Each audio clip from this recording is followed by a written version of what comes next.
have a real problem and they're not dealing with it.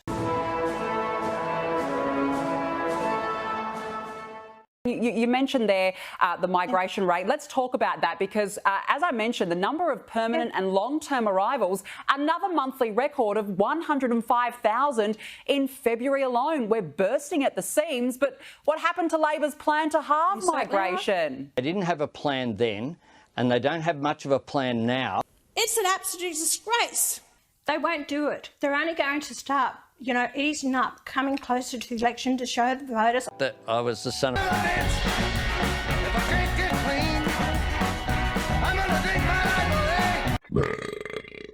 to show the voters, oh, well, we're doing something about it. They've done the damage. You said what's happening in net migration. They can't keep up with the construction.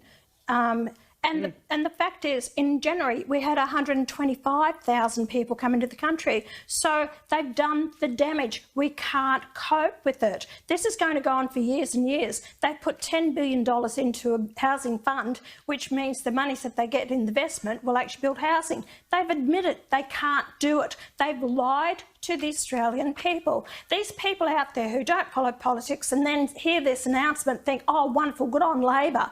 They have done so much damage in this country. Wake up to yourselves, Australians. You're taken for a bloody ride. I hope people realise this. And, you know, you've got to demand answers from your politicians, from the leaders of the political parties. What are you going to do about it? Don't just give us lip anymore. People want answers how you're going to deal with this. And you just turn a deaf ear to it. You disgust me. Absolutely disgust me. As I mentioned, that long-term overseas arrivals are now outpacing the construction of new homes at a rate of almost 4 to 1. Now, if you're a first home buyer, Pauline Hanson, you may as well give up at this point. That I think Australians understand in their gut. A lot of people have. Let me tell you about this too, just quickly.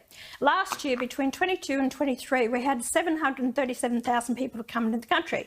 51,605 were actually skilled migrants. Of that, only 1,800 were in the building trade. That's all. Wow. So how the hell are they going to build these houses? They can't. And what I'm hearing from people is a lot of the Australian builders are actually having trouble getting jobs because they're actually employing the overseas tradies that may come into the country. We have a real problem and they're not dealing with it. Australians are really doing it tough and we need a better government. Yes.